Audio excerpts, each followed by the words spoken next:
하나님, 오늘도 저희가 많은 일정 가운데도 분주한 마음이었지만 그 가운데 지켜주시고 오늘도 이렇게 주님 앞에 나와서 예배합니다. 하나님, 이 시간 하늘의 문을 여시고 주님 강림하여 주시옵소서. 하나님, 정말 이 예배가 그냥 단순한 예배 드리고 싶지 않습니다.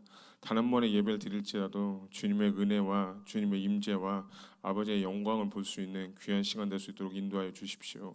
하나님, 우리 공동체에게 주님 말씀을 주십시오. 하나님, 부족한 종이 아버지의 말씀을 대언하기를 원합니다. 하나님, 사람의 생각과 이성과 지성으로 경험으로 전하는 것이 아니라 오직 하늘로부터 오는 우리 공동체에게 주시는 귀한 말씀 전하길 원하오니 주여 우리에게 은혜를 베풀어 주십시오. 하나님, 부족한 종 다니엘 섰습니다. 두렵고 떨리는 마음 섰는데 하나님 잘 전할 수 있도록 도와주세요. 감사하며 예수님의 이름으로 기도드렸습니다. 아멘. 네. 예, 할렐루야. 예, 옆 사람 한번 인사합시다. 잘 오셨습니다. 한 번 더 인사할까요? 감사합니다. 예.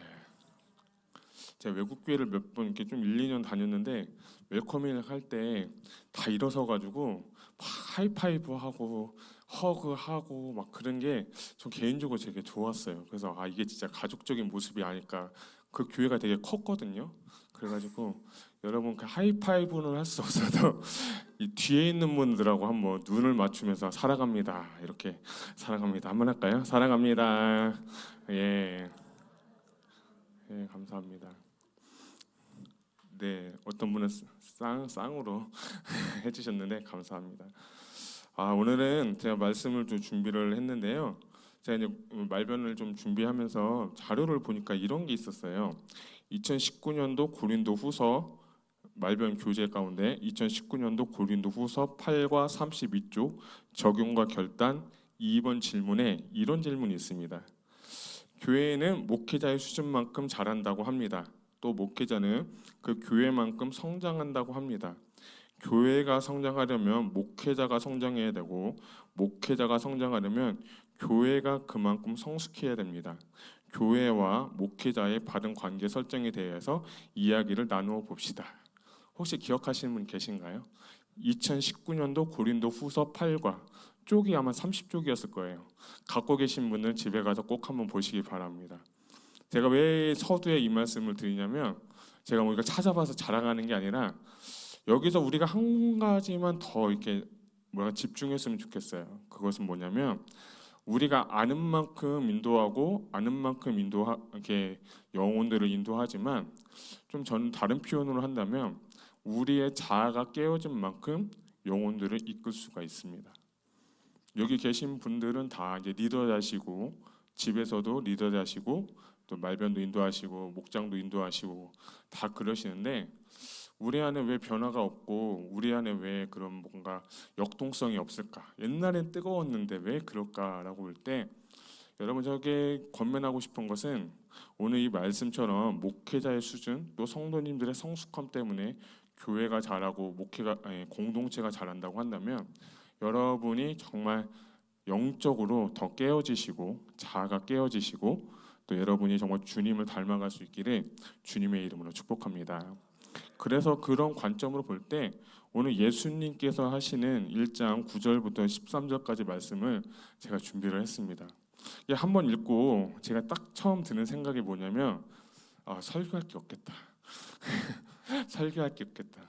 웃자고 한 얘기인데 예, 왜냐하면 다 아시는 내용이잖아요. 예수님 세례 받으시고 또 예수님 또 시험 받으시고 광야 가시고 또 우리가 그 사건을 모르는 분들이 여기는 한 분도 없을 거예요. 그래서 이 세례 받으신 사건과 또 예수님께서 광야에서 시험 받으신 사건이 오늘 우리에게 어떻게 적용될 수 있는지 한번 말씀을 나누고자 합니다. 제가 8월이죠. 지금 한 5월인가 6월쯤에 제가 수요예배 할 때 복음서는 캐리그마하고 플러스 큐자로에 의해서 기록되어졌다. 제가 좀 빠른가요 지금? 왜냐면 제가 좀 긴장을 하고 있어서 그래요. 긴장하면 말이 빨라지니까 여러분 죄송한데 손을 꼭 들어주십시오. 그럼 좀 천천히 하겠습니다. 제가 지금 너무 지금 긴장해가지고 어떻게 나눌지 모르겠지만 자 어쨌든 복음서는 캐리그마 플러스 큐자로. 큐자로는 예수님의 서라고 캐리그마는 어떤 공적 사신이 전하는 메신저라고 했습니다. 그래서 이 캐리그마라는 것은 고린도전서에 보니까 내가 예수 그리스도와 십자가에 달린 것 외에는 전하지 않기로 하겠다라는 그 말씀과 또 예수님께서 하나님 나라 전파하고 십자가 전하는 것이 캐리그마라고 했습니다. 그래서 그것을 가지고 마태복음, 마가복음, 누가복음, 요한복음이 쓰여졌고, 또 요한복음의 경우는 좀 다르게 쓰여졌지만 마태, 마가, 누가는 공간복음이라 해서 많이 좀 중첩되는 내용들이 많습니다. 자, 오늘 이 두 가지 사건, 세례 받으시고 광야에서 시험을 통과한 사건은 참 재밌게도 마태복음과 그리고 마가복음과 누가복음에 다 기록이 되어 있습니다. 그래서 그것들을 좀 비교하면서 우리가 말씀을 나누길 원합니다. 특별히 마태복음은 3장 13절부터 4장 11절까지 나와 있고요. 누가복음은 3장 21절부터 22절, 그리고 4장 1절로부터 13절을 같이 참고해서 여러분이 오늘 마가복음 1장 9절부터 13절까지의 말씀을 보시면 좋겠습니다. 자, 9절을 제가 보면 그때에 예수께서 갈릴리 나사렛에서부터 와서 요단강에 와서 요한에게 세례를 받으시고라는 사건입니다. 자, 이제 예수님께서 이제 뭐를 받으셨다고요? 세례를 받으셨다. 여러분, 예수님께서 왜 세례를 받으셨을까요? 예수님은 꼭 세례를 받으셨을까라고 하는 사건이 있는데, 아까 말씀드린 것처럼 예수님은 대표성을 가지고 대리적인 것을 많이 하셨어요. 저는 그걸 조금 쉽게 표현하면 예수님이 우리의 하나의 샘플이 되어주시고 하나의 본이 되어주신 거예요. 그러니까 예수님이 세례를 받고 광야에 가고 공생의 사역을 하시고 십자가에 죽으시고 부활하는 그 모든 사건들은 다 우리에게 말씀해 주신 거예요. 우리 담임 목사님께서 사도행전 1장 하실 때 행하시고 가르치시며, 예수님이 행하시고 가르치던 모든 것들이 당신이 행하시고 말씀을 가르치면서 이제는 제자들 너희가 복음서와 사도행전을 통해서 말씀을 통해서 이제 해야 된다라고 하는 거예요. 그런데 세례라는 것은요, 죽음을 의미한다는 겁니다. 그것은 예수님께서 세례를 받으시면서 대리적 죽음을 하셨다는 거예요. 무슨 죽음이냐? 대리적 죽음. 예수님이 대신 죽으셨어요. 왜냐하면 죄인인 우리는 죽을 수밖에 없는 존재입니다. 아무리 죽었다 깨어난다 할지라도 그 어느 누구도 천국에 들어갈 수 없지만 예수님께서 십자가 달려 죽으시고 다시 부활하시고 승천하신 그 사건 하나 때문에 우리는 살아나게 된 것입니다. 할렐루야. 그래서 그것을 대리적 죽음이라고 하고, 그분은 죽었다가 살아나고 또 우리는 정말 그분의 은혜로 하늘나라에 갈 수가 있습니다. 예수님은 죄가 없으신 분이에요. 하나님의 아들이에요. 그런데 그가 친히 세례를 받으셨다는 것이 얼마나 귀한 삶인지는 모르겠습니다. 그래서 세례는 저는 이렇게 정의하고 싶습니다. 죄에 대해서 죽고 그리스도와 다시 연합하는 것이 저는 세례다라고 이렇게 표현하고 싶습니다. 우리 로마서 6장 3절로부터 5절까지 한번 같이 읽어보도록 하겠습니다. 읽겠습니다. 시작. 우리 그리스도 예수와 합하여 세례를 받은 우리는 그의 죽으심과 합하여 세례를 받은 줄을 알지 못하느냐. 그러므로 우리가 죽으심과 합하여 세례를 받음으로 그와 함께 장사되었나니 이는 아버지의 영광으로 말미암아 그리스도를 죽은 자 가운데서 살리심과 같이 우리도 또한 새 생명 가운데서 행하게 하려 함이라. 만일 우리가 그의 죽으심과 같은 모양으로 연합한 자가 되었으면 또한 그의 부활과 같은 모양으로 연합한 자도 되리라. 아멘. 사도 바울은 이렇게 세례에 대해서 무릇 그리스도와 예수와 함께 세례 받은 우리는 같이 죽었고 같이 산다는 거예요. 세례라는 의미는 어떻게 보면 죽었다 살아나는 거예요. 여러분, 물에 빠지면 어떻게 돼요? 사람이 건져지지 않으면 수장돼서 죽을 수밖에 없죠. 근데 그게 다시 물에서 빠져서 나오면 그 사람은 이제 살았다, 이런 표현하지 않겠습니까? 예수님께서 십자가 달려 죽으시고 부활하신 그 사건을 예표하는 것이 무엇이냐? 바로 세례라는 겁니다. 그래서 저는 죄에 대해서 죽고 의에 대해서 살고 그리스도와 온전하게 연합함으로 정말 여러분이 부활의 신앙, 그 제사함의 신앙, 이 모든 것들이 저와 여러분 가운데 있기를 주님의 이름으로 축복합니다.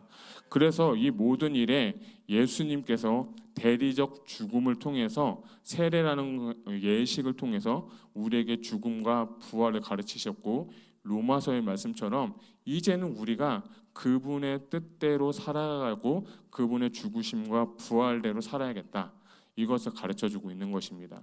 사랑 귀한 성도 여러분, 여러분이 꼭 세례를 받으시기를 주님의 이름으로 축복합니다. 그러면 우리는 어떤 세례를 받아야 될까요? 마가복음 1장 8절을 한번 보도록 하겠습니다. 나왔나요? 네. 아닌가요? 근데 제가 읽어드릴게요. 나는 너에게 물로 세례를 베풀었거니와 그는 너에게 성령으로 세례를 베푸시리라. 아멘. 오늘은 9절부터 읽었는데 8절에 보게 되면 오늘 우리가 받아야 될 세례에 대해서 이 세례 요한은 정확하게 얘기하고 있습니다. 나는 물로 세례를 받았지만 너희는 뭘로 받아야 된다고요? 성령으로 세례를 받아야 된다는 겁니다. 그럼 질문을 여러분께 드리겠습니다. 여러분 성령으로 세례 받으셨나요? 아멘. 아멘 소리가 좀 작은 거 보니까 난 받은 것 같기도 하고 안 받은 것 같기도 하고 그러신 것 같은데, 이것에 대해서 사도 바울이 이렇게 스토리가 보면 3차 전도 여행 때 에베소에 갑니다. 에베소에 가서 이제 19장에 보면 이르되 너희가 믿을 때 성령을 받았느냐라고 묻어요. 그러니까 그 사람이 뭐라고 했냐면 아니요, 우리 성령으로 세례를 못 받고 우리는 요한의 세례를 받았다라고 합니다. 그래서 4절에 보니까 바울이 이르되 요한이 회개의 세례를 베풀며 백성이 말하되 내 뒤에 오시는 이를 믿으라 하였으니 이는 곧 예수라 하거든 그들이 듣고 주 예수의 이름으로 세례를 받으니 바울이 그들에게 안수함에 성령이 그들에게 임하심으로. 할렐루야. 그러니까 이 사도 바울이 에베소 교회에 가서 너 세례 받았어? 나 세례 받았어. 물 세례 받았어. 그걸 성령으로 받는다는 건 몰랐어. 그럴 때 이 사도 바울이 아까 말씀드렸던 캐리그마, 부활과 예수 그리스도의 성령의 능력으로 가서 그들에게 안수했을 때 무슨 세례가 임했습니까? 성령의 세례가 임했다는 거예요. 그래서 어떻게 보면 물 세례는 어떻게 예식이지만 물 세례는 우리가 받았는데 성령 받았는지 안 받는지 모릅니다. 예식은 할 수 있습니다. 그렇지만 오늘 말씀을 통해서 오늘 우리에게 주시는 말씀, 오늘 바울이 우리에게 물어보고 우리에게 질문하는 것은 뭐냐면 당신이 성령으로 세례를 받았습니까? 라는 거예요. 제가 한번 질문해 보겠습니다. 여러분 믿을 때 성령으로 세례를 받으셨습니까? 교단마다 성령 세례는 좀 정의가 다릅니다. 어떤 교단은 단마다 딱 한 번이면 된다. 또 어떤 교단은 여러 번 받아야 된다. 저는 그런 교단을 얘기하는 것이 아니라 오늘 사도 바울의 말씀 사도행전 19장에서 나왔을 때 성령을 받았느냐라고 물었을 때 여러분이 기쁘게 대답할 수 있기를 주님의 이름으로 축복합니다. 저는 이 성령을 받은 게 너무 중요하다고 생각합니다. 또 우리 담임 목사님 또 사도행전 강의를 하면서 사도행전 1장에 나오는 그 120명의 사도가 간절히 하나님 앞에 약속을 붙잡고 기도했을 때 그들에게 성령이 임하였다는 거예요. 그러니까 성령이 임한 결과가 무엇입니까? 반드시 있습니다. 여러분이 성령을 받았느냐 안 받았냐는 반드시 여러분 삶 가운데 확신이 되었던 열매가 반드시 일어나게 되어 있어요. 어떤 사람은 은사적인 것이 나타날 수도 있고 어떤 사람은 삶이 변화될 수 있고, 우리가 막 성령 받아서 막 은사 받았다, 뭐 방언한다, 뭐 통변한다, 저는 그런 거를 얘기하는 것이 아닙니다. 성령을 받으면 나의 모든 삶이 180도 다 변하게 되어 있어요. 이것이 기독교의 근본이고 우리 믿음 생활의 시작이에요. 어떤 분은 성령 받는 게 끝이라고 하는데 그게 아닙니다. 성령을 받고 난 후부터가 이제부터 여러분의 신앙생활의 시작점이 되는 거예요. 그래서 내 인생의 주인이 바뀌고 그리스도로 말미암아 내 삶 가운데서 살아가고 그리스도에 의해서 내가 살아가는 삶, 이것이 거듭난 삶이고 성령 받은 자의 삶인 것입니다. 더 나아가서 아까 세례 로마서 말씀처럼 이제는 우리가 무엇을 해야 되냐? 예수 그리스도와 연합된 삶을 살아야 되는 것입니다.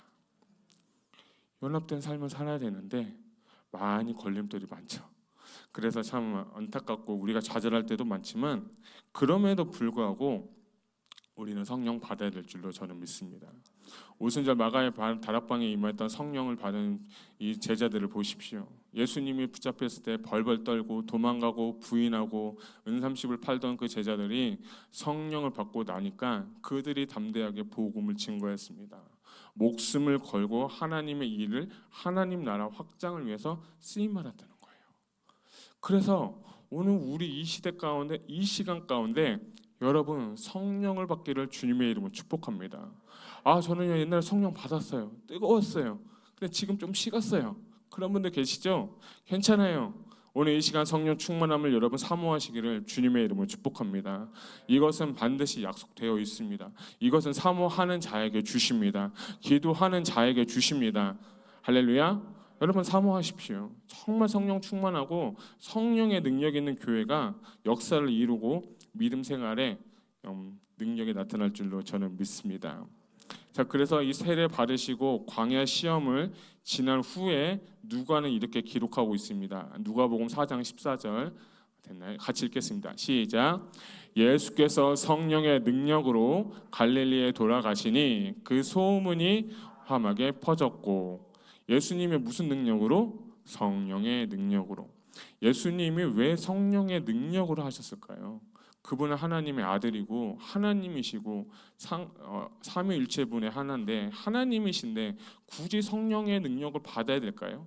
다른 마태복음과 마가복음 이 표현이 없는데 유일하게 이 누가복음만 이렇게 기록이 되어 있습니다. 이 말씀은 우리 모두에게는 성령님이 필요하고 하나님의 사역을 하거나 우리가 비즈니스를 하거나 모든 일을 할 때 성령의 능력에 힘입어서 해야 될 것을 주님은 지금 가르쳐주고 계십니다. 사랑하는 귀한 성도 여러분, 저는 여러분의 성령 충만하시기를 바랍니다. 그래서 성령을 사모하시기를 바랍니다. 여러분이 옛날에 뜨거웠는데 지금 좀 식어졌어요? 괜찮아요.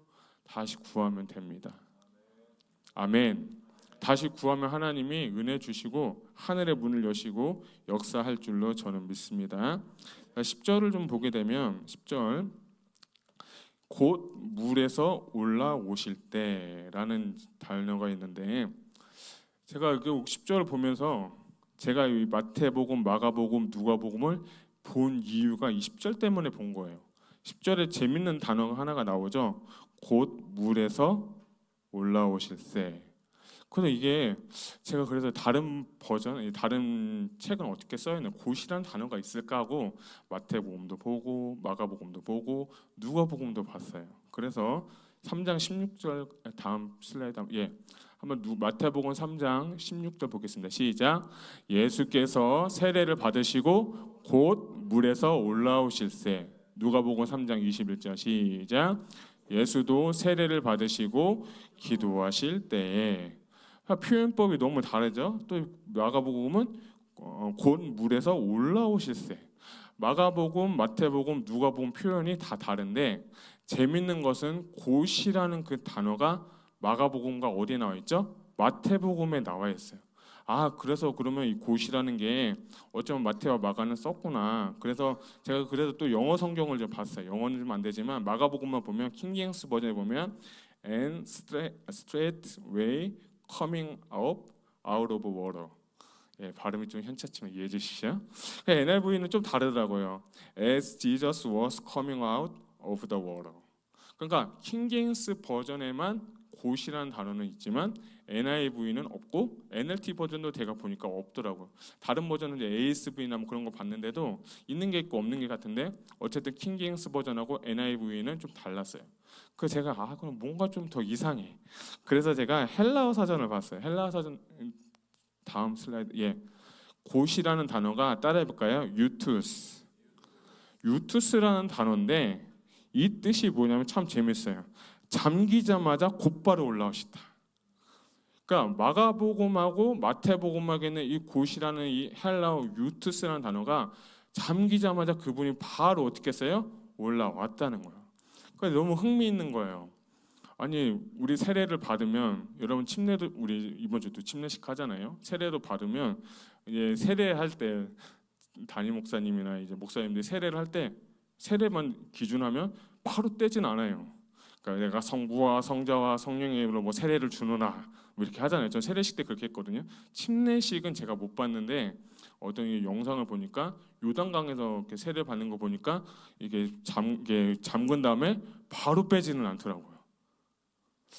뭐 안 받으시나 봐요. 저는 세례 받아는 모르겠는데 영상 보니까 그렇더라고요. 그러니까 오늘 말씀 보니까 곧 일어난 게 아니라 잠기자마자 바로 일어나 버린 게 아니라 한 적어도 2, 3초, 3, 4초는 있다가 올라오는데 아니 그러면 이 마가복음하고 마태복음하고는 곧이 있고 누가복음은 없으니까 이 곧을 왜 마가는 썼고 마태도 왜 썼을까라는 그런 게 저만의 이제 퀘스천이 이제 생기게 된 거예요. 그 뜻은 뭐냐면 아까 말씀드린 것처럼 세례는 죽음을 의미한다고 했습니다. 그 뜻은 예수님은 이미 죽음을 이기신 분이시기 때문에 우리 사람들 인간들처럼 몇 초 이상 들어가실 필요도 없고 이미 그분은 대리적으로 죽으셨다가 곧바로 일어났기 때문에 그분은 죽음은 우리에게 예표는 되지만 곧이라는 단어는 어쩌면 예수님의 신성을 강조하기 위해서 곧이라는 단어를 마태복음과 마가복음에는 쓰여졌다. 저는 이렇게 해석하고 싶습니다. 그래서 그분은 하나님이시면서도 인간이셨고 그분은 우리에게 모든 것을 주신 분이기 때문에 그 은혜가 저 여러분 가운데 있기를 주님의 이름으로 축복합니다. 10절 보면 이제 쭉 갈게요. 10절 11절 하늘이 갈라짐과 성령이 비둘기같이 자기에게 내려오심을 보시더니 하늘로부터 소리가 나기를 너는 내 사랑하는 아들이라 내가 너를 기뻐하노라 하시니라. 아멘.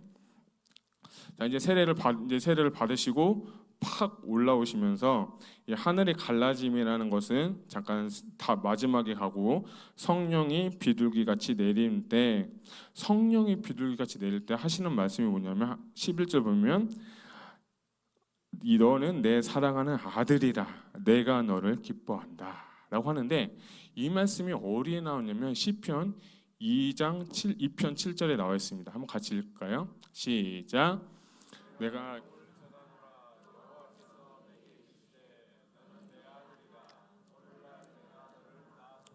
아멘. 여러분 이 구절 많이 아실 거예요. 뭐 힘들고 지쳐 외로울 때 이 찬양 많이 하시는데 이 시편 2편의 이 주제는 뭐냐면 보니까 제왕시라고 합니다. 제왕시. 그거 뭐냐면 왕들이 즉위를 할 때 이 시편을 불렀더라라고 해서 제왕시라고 해요. 그래서 유대교 전승에 의하면 다윗이 왕으로 등극할 때에 이 시편 2편을 부르면서 시편 2편 전체를 7절만 부르는 게 아니라 이 시편 2편을 다 하나님 앞에 올려가면서 불렀던 시가 시편 2장인 거예요. 2편인 거예요. 근데 그 시편 2편 7절을 마가가 오늘 마태도 그렇고 이는데 사랑하는 아들이라 내가 너를 기뻐하리라 라고 했습니다. 그래서 오늘 설교 제목을 뭐라고 하냐면 제가 메시아의 대관시라고 했어요. 그러니까 시편 2편 7절에 2편 7절은 언제 있는 거라고요? 왕이 즉위할 때 있는 거고 이제 예수님께서 세례 받으시고 곧 올라오신 후에 하늘이 열리고 성령이 비둘기와 같이 임하면서 이제 이때서야 비로소 메시아의 되관식이 시작된 거예요. 할렐루야. 정말 영광스럽지 않습니까? 저는 이 본문을 읽으면서 내가 저기 한번 있었으면 얼마나 좋을까. 내가 2000년 전에 좀 살아서 저기에 좀 있었으면 하늘 열리는 것도 보고 예수님 침례 받는 것도 보고 막 음성 들리는 것도 듣고 진짜 막 황홀했을 것 같아요. 그러니까 이제 예수님이 사역을 하시는데 무엇으로 하시느냐? 왕으로서 이제 오셔서 사역을 하시는 거예요. 복음은 하나님 나라는 복음이라고 했어요. 나라에는 왕도 있어야 되고 백성도 있어야 되고 또 하나의 규례와 법칙들도 있어야 돼요. 그런데 이 주님께서 오늘 이 세례를 받으시면서 하늘이 열리고 그분께 하나님의 그 메시아의 대관식이 이 장소에서 일어났다는 거예요. 그래 저는 이 말씀 깨달으면서 2편 7절하고 이걸 깨달으면서 제 마음 가운데 너무 좋았어요. 야, 그렇구나. 예수님이 이 대관식을 하시면서 이제 사역을 하셨으니까 우리도 베드로전서에 보면 너희는 뭐예요? 왕 같은 제사장이었어요. 우리 모두도 하나님의 아들이고 예수님의 사역을 하고 예수님의 일을 할 때 우리도 이렇게 사역해야겠구나. 할렐루야. 여러분 사역하실 때 당당하게 하시기를 주님의 이름으로 축복합니다. 자, 근데 조금만 더 깊게 보면 10장 아까 절과 11장에 보면 이렇게 우리가 상상할 수 있겠죠. 아들 예수는 땅 위에 서 있고 그리고 하늘에서 하늘의 문이 열리면서 사랑하는 아들에게 아버지가 말씀하시고 그리고 성령이 비둘기같이 내렸어요. 다 있어요. 제 표현대로면 메시아의 되관식에 아들도 있고 아버지도 있고 성령님도 계시는 거예요. 그래서 이 장은 최초의 삼위일체를 기록하고 있는 장이에요. 물론 삼위일체가 다 하나로 될 수는 없겠지만 이 시점에 이때 이 장소에서 한꺼번에 예수님과 아버지와 성령님이 같이 역사하신 사건이 바로 이 세례 후의 이 사건이에요.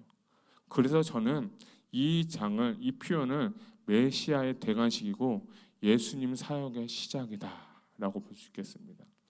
그래서 주님이 성부, 성자, 성령이 계셨기 때문에 얼마나 감사한지 모르겠어요. 그래서 얼마나 영광스러운 장면입니까? 이 장면을 보면서 제 마음가에 너무 기쁘고 즐겁고 감사와 감격이 나왔습니다. 여러분에게도 그런 은혜가 있기를 축복합니다. 자, 12절과 13절을 보게 되면 혹시 준비가 되어 있나요? 다음 페이지 보면 마테마가 누가 요한이 좀 다르게 표현한 게 있어요. 맞나요? 네, 한번 마가복음 1장 12절 읽겠습니다. 시작. 성령이 곧 예수를 광야로 몰아내신지라 예수께서 성령에게 이끌려 마귀에게 시험을 받으러 광야로 가사 예수께서 광야에서 40일 동안 성령에 이끌리어. 아멘. 보니까 띄워주시고요. 이 마가복음은 예수님을 광야로 뭐 했다고 했죠? 몰아내버렸다고 했고 마태와 누가는 또 비슷하게 성령에게 뭐 했다? 이끌리셨다. 그러면 마가가 뭐 좀 잘못된 것 같지 않아요? 마가가 보면서 이게 왜 세 개의 구절을 보면서 왜 다를까 그 생각을 했는데 이것은 그 당시 마가만의 독특한 문체고 독특한 어법이에요. 마가의 그 원독자 수신자는 로마인들이에요. 로마인들 중에 믿든 이방인들 중에 그 로마인들이 믿으면서 그들에게 하나님 말씀을 전할 때 간결하면서도 강력하고 또 좀 힘세게 좀 뭔가 축약적이고 우리 표현대로면 센 표현을 하고 있는 것이 바로 이 마가의 어법이기 때문에 여러분이 이것을 보면서 같이 이 문체를 보는 재미도 있으실 겁니다. 자, 그러면 예수님이 왜 광야를 가셨을까요? 이제 우리가 생각할 때는 성령도 받고 삼위일체 대관식도 했고 막 이 능력 있고 이 영광스러운 일을 할 때 이제는 사역을 하셔야 되잖아요. 이제는 진짜 공생의 사역이 시작인데 왜 예수님은 어디로 가셨을까요? 광야로 가셨을까요? 아까도 말씀드렸지만 예수님은 대표적인 대리성을 갖고 있다고 했기 때문에 세례 받으신 것도 대리적인 죽음이고 대리적으로 사역을 하셨다면 광야에 가신 것도 또한 우리에게 주시는 큰 메시지와 본이 있다는 거예요. 여러분 광야라는 것은요 아무것도 없어요. 그리고 물도 별로 없고 오직 하나님만 의지할 수 있는 곳이 어디냐면 바로 광야입니다. 성경을 보게 되면 많은 위대한 믿음의 사람들은 다 광야를 통과했습니다. 모세를 볼까요? 모세는 이집트의 왕자였지만 히브리인을 죽이고 바로의 눈을 피해서 약 40년간 광야에서 방황을 했습니다. 그리고 홍해를 건넌 이스라엘 백성들 또한 그들이 정말 38년 동안 광야에서 빙빙빙빙 돌면서 고생을 하고 또 훈련을 받았습니다. 그것은 민수기에 잘 기록이 되어 있습니다. 오늘 본문에 보는 예수님도 광야에서 훈련을 받으시고 40일 동안 금식하신 후에 사탄이 와서 세 가지의 시험을 하지만 그것 또한 주님은 또 훈련 받으셨습니다. 그리고 우리가 잘 아는 사도 바울도 아라비아 지역 광야에서 3년 6개월 동안 시험을 받고 연단 받은 다음에 다시 한번 그가 1차, 2차, 3차 전도의 사역을 감당하게 되었습니다. 이걸 보면서 예수님이 샘플이고 믿음의 사람들이 광야를 지났다면 여러분들 또한 우리 또한 광야의 삶을 살 수 있겠구나 하는 것을 여러분 인지를 하셔야 돼요. 중요한 건 성령님께서 예수님을 사역의 자리로 보낸 게 아니라 예수님을 어디의 자리를 보내셨어요? 광야의 자리로 보냈다는 거예요. 그래서 우리 인생 가운데 예수 믿고 구원받고 은혜 받고 너무 좋은데 이젠 잘 될 것 같고 이제는 너무 쉬울 것 같고 모든 일이 열려지고 풀려지면 잘 될 것 같은 상황이지만 때로는 우리 인생 가운데 하나님은 광야라는 그 곳으로 우리를 보내셔서 우리를 연단시키고 있는 거예요. 여러분 삶 가운데 문제가 많으시죠? 여러분 삶 가운데 좀 어려움도 있으시죠? 그것을 우리가 해결해 가고자 하는 그런 믿음과 기도도 있지만 그것을 여러분 하나님께서 여러분을 하나님의 손 가운데 다루시고 있는 하나의 것이라고 한번 생각해 보면 이 말씀이 좀 더 이해가 쉬울 겁니다. 아까 제가 서두에 말씀드렸던 것처럼 그 말씀과 변화에는 아는 만큼 인도한다고 했고 저는 자아가 깨어진 만큼 정말 인도할 수 있다고 제가 말씀드렸습니다. 하나님께서 광야에서 여러분을 고생시키고 여러분에게 고난을 주시고 연단시키신 것은 우리의 겉사람을 깨기 위함이고 우리를 연단시키기 위함이며 그 연단된 우리가 하나님 앞에서 쓰임 받을 때 우리를 통해서 주님은 영광 받기 위해서 우리를 연단시키시는 줄 믿으시길 바랍니다. 그런데 이 광야는요 사람마다 다 달라요. 어떤 사람은 재정의 문제로 인해서 시험이 광야가 될 수 있고요. 어떤 사람은 가정 문제 때문에 그 광야가 될 수 있고, 어떤 사람은 재정의 문제 때문에, 어떤 사람은 자식의 문제 때문에, 어떤 사람은 또 다른 관계의 문제 때문에, 어떤 사람은 또 비즈니스의 문제 때문에. 여러분 그런 모든 문제가 있는데 그 모든 문제를 하나님의 손 가운데 여러분 올려드리시기 바랍니다. 하나님께 올려드리면 나는 자유합니다.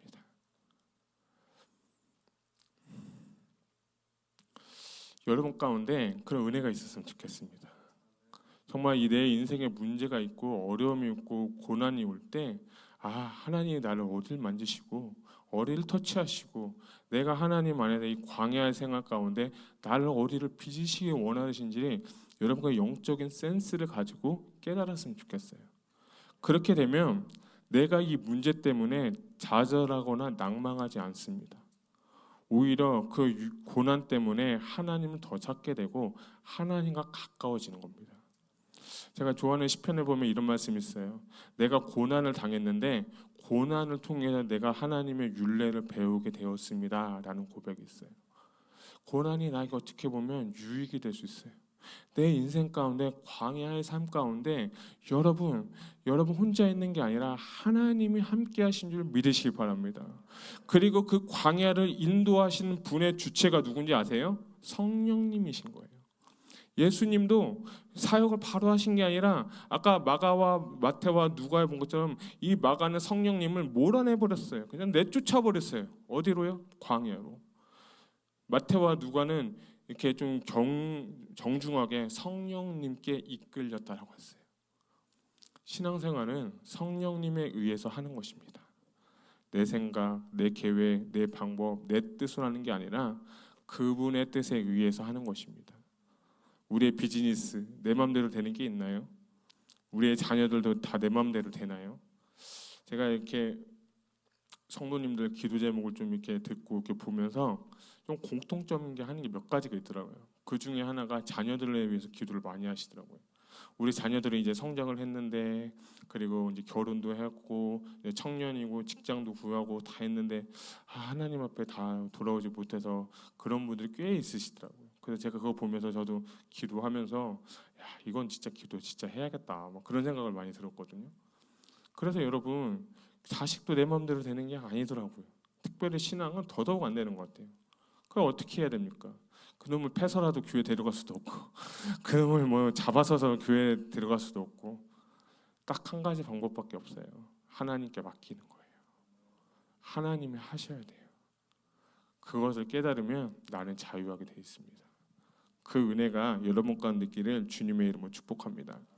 자, 여러분 광야라는 단어는 히브리어로 미드바르라고 되어 있는데 한번 원래 이게 반대로 되어 있는데 여러분 표현에 보면 왼편이죠. 미드바르라는 단어가 다바르 플러스 맴이라고 해서 두 가지의 단어로 되어 있습니다. 그래서 이 왼편에 보면 맴이라는 단어는 뭐 전치사예요. 전치사긴 한데 이게 뭐 맴도 있는 인이에요. 인 영어로 인인데 다바르라는 말씀은 뭐냐면 말씀이에요. 다바르라는 뜻은 말씀인데 그 말씀 플러스 맴이 돼서 이게 뭐가 됐냐면 광야가 된 거예요.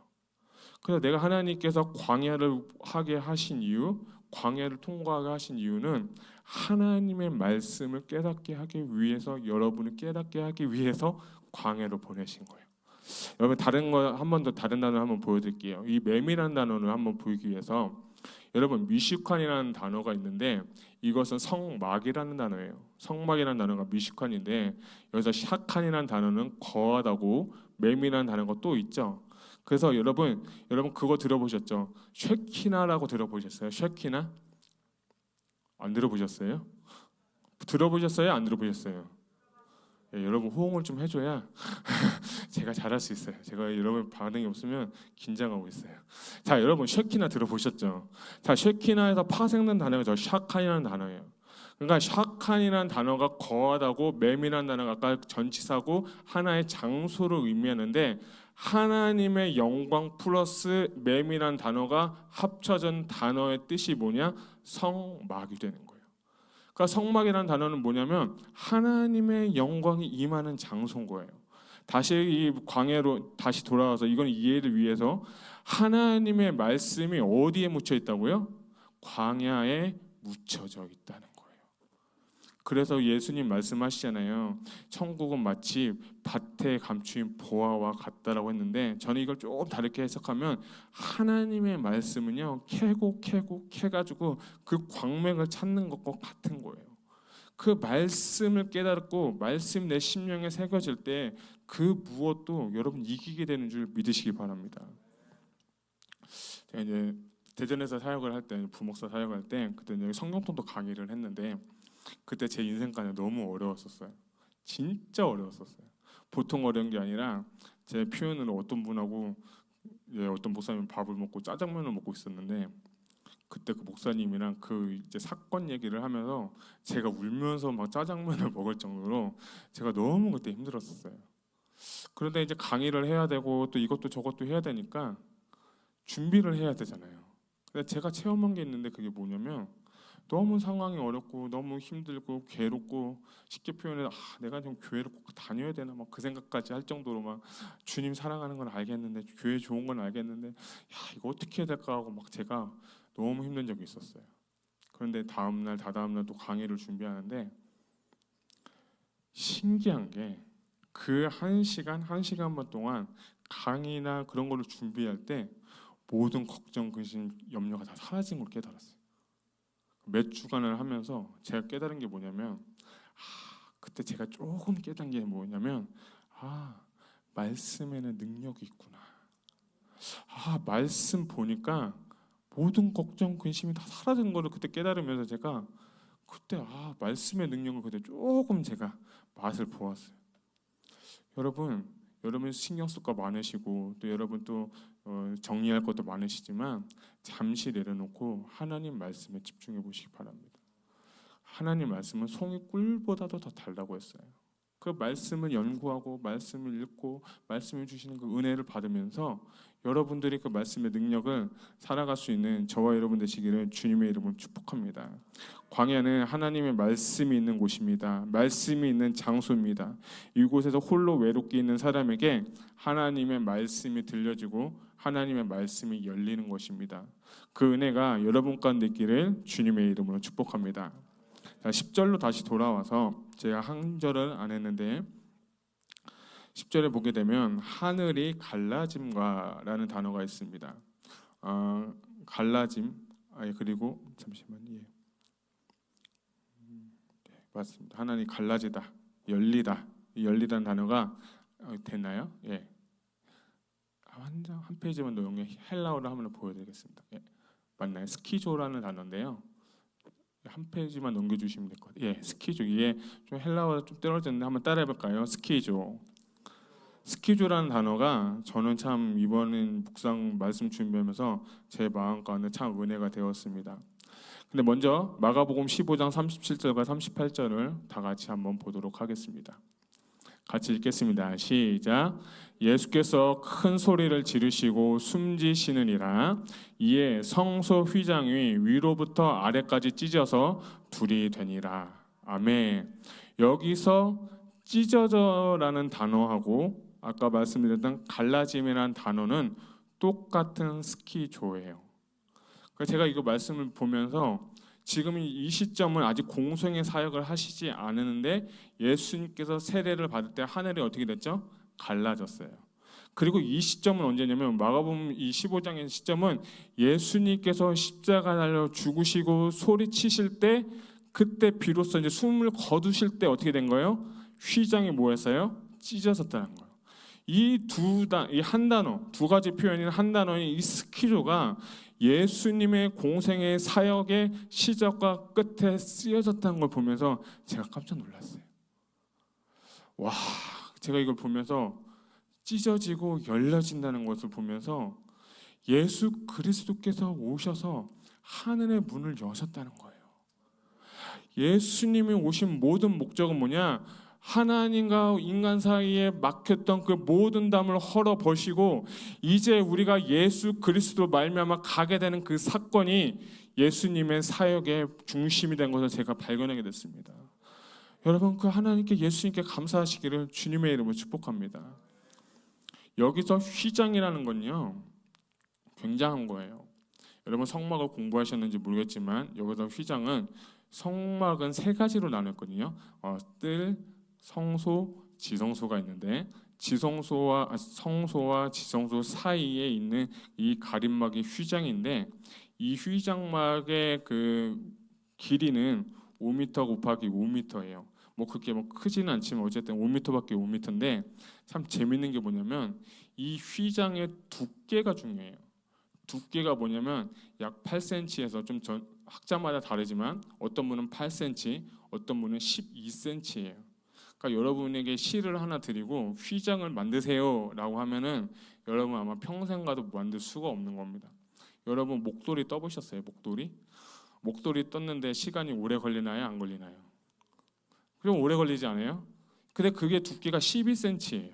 8cm인데 더 중요한 건 그 사이에 무늬도 넣어야 돼요. 그러니까 일반 12cm도 종이도 우리가 힘을 내서 찢을 수가 없는 거예요. 그 휘장의 두께와 그 길이는 사람의 힘으로 찢을 수가 없는 거예요. 근데 예수님이 십자가 달려 죽으실 때 무슨 사건이 일어난 거예요? 휘장이 찢어지게 된 거예요. 휘장이 스키조한 거예요. 그 당시에 스키조 사건이 일어났다는 거예요. 그래서 그 사건이 이 예수님께서 공생의 사역하게 십자가에서 세례를 받으실 때 그 스키조가 동일하게 나타났던 거예요. 이것은 히브리서 10장 19절부터 20절을 같이 한번 읽겠습니다. 시작. 그러므로 형제들아 우리가 예수의 피를 힘입어 성소에 들어갈 담력을 얻었나니 그 길은 우리를 위하여 휘장 가운데로 열어놓으신 새로운 살 길이요 휘장은 곧 그의 육체니라. 아멘. 참 저는 이 말씀 보면서 우리 주님을 찬양합니다. 그분의 죽으심과 그분의 그 사건을 통해서 이제 우리가 예수 피에 힘입어서 어디로 갑니까? 지성소로 갈 수 있게 된 겁니다. 구약적인 개념을 볼 때 대제사장만 1년에 딱 한 번만 그 지성소에 들어갈 수 있습니다. 그런데 예수님께서 휘장을 찢고 스키조 하셔서 우리가 그 피에 힘입어서 이제 우리가 하나님 앞으로 갈 수가 있는 것입니다. 그래서 우리는 그 주님을 찬양해야 돼요. 그 십자가 달려 죽으신 그분이 숨지시면서 아버지 왜 저를 버리십니까 하면서 그 간구하는 그 아버지의 마음이 우리에게 부어지기를 주님의 이름으로 축복합니다. 그분의 육체가 갈기갈기 다 찢어지면서 물과 피를 다 쏟으시면서 하고 싶은 한 가지의 메시지는 과연 무엇입니까? 오늘 이 말씀으로 기준한다면 내가 죽고 내가 정말 십자가 죽음으로 나의 육체가 찢어짐으로 말미암아 우리가 하나님 앞으로 예수 십자가의 보혈의 공로로 힘입어서 우리가 하나님 앞에 나아갈 수 있게 되는 거예요. 그래서 예배는 너무 소중한 거예요. 예배는 너무 귀한 거예요. 여러분, 이 예배 정말 귀한 거예요. 아멘. 말씀 준비하면서 이사야 말씀이 생각이 났습니다. 이 이사야서의 초반에 보면 내 백성들이 죄송해요, 이거는 아닌데 내 백성들이 바닥만 밟고 간다라고 했어요. 바닥만 밟고 가는 거예요. 바닥도 밟고 성소도 밟아야 되고 지성소까지도 가야 되는 거예요. 우리의 모든 예배의 목적은 어디까지 가야 되냐면 여러분 지성소까지 가셔야 되는 거예요. 여러분, 저는 여러분들이 지성소까지 가서 하나님의 그 영광을 누릴 수 있는 그 예배자로서의 삶을 살기를 주님의 이름으로 축복합니다. 저는 이 교회 가운데 우리의 예배 가운데 저의 소원이 딱 하나 있다면 제 일평생 가운데 딱 한 번의 예배를 드릴 수 있다면 저는 그런 예배 한번 드려보고 싶어요. 우리가 지금 역대기를 공부하고 있습니다. 역대기를 매일 성경을 하면서 그 성전에 임했던 하나님의 그 영광, 그 하나님의 그 임재, 다윗의 장막, 솔로몬의 성전, 그리고 그 역대 왕들이 하나님을 찾고 찾았을 때 하나님께서 역사하셨던 그 사건들을 보면서 저는 너무 사모가 되더라고요. 여러분, 저는 오늘 이 교회가 우리가 지금 드려진 예배가 예수 십자가의 보혈로 힘입어서 주님 앞에 나아가서 영광과 임재를 경험할 수 있기를 주님의 이름으로 축복합니다. 또 이렇게 열리다라는 것은 아까 보였던 이사야 64장 1절과 2절을 같이 한번 보겠습니다. 읽겠습니다. 시작. 원하건대 주는 하늘을 가르고 강림하시고 주 앞에서 산들이 진동하기를 불이 섣불 가르며 불이 물을 끓임 같게 하사 주의 원수들이 주의 이름을 알게 하시며 이방 나라들로 주 앞에서 떨게 하옵소서. 아멘. 자, 여기서 하늘을 가르고의 히브리어하고 오늘 우리가 읽은 스키조는 같은 뜻입니다. 그러니까 하나님께서 가르시고 이곳에 강림하셔야 되는 거예요. 여러분, 무엇으로 우리가 강림을 받을 수 있겠습니까?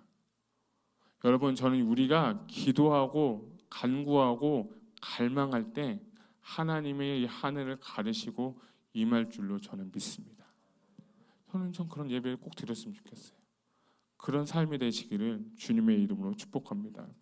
사랑하는 귀한 성도님들, 오늘은 마가복음 1장 9절부터 13절까지 메시아 대관식이라는 제목을 가지고 말씀 나누었습니다. 여러분에게 어떤 은혜가 있었습니까? 저는 오늘 예배 가운데 하나님의 역사가 일어나는 귀한 시간 되기를 바랍니다. 정말 하늘의 문이 열리기를 원합니다. 여러분, 갈망하셨으면 좋겠어요. 갈망의 온도를 높이셨으면 좋겠어요. 그냥 단순하게 그냥 갈망하지 마시고 하나님, 내 인생 가운데 주님 하늘의 문을 열어주세요. 인생 가운데 하늘의 문을 열려주시고 하나님 내 뜻대로 하는 거 없지만 하늘의 문이 열릴 때 우리의 인생을 해결을 받을 줄 저는 믿습니다. 그냥 인생의 문제를 해결받는 게 중요한 것도 중요하지만 이 시간만큼은 진심으로 하나님 앞에 나아가서 말씀을 붙잡고 예수 피의 힘의 담력을 얻어서 하나님 앞에 나아가서 그분과 교제하고 그분의 은혜를 받는 귀한 시간 되시기를 주님의 이름으로 축복합니다.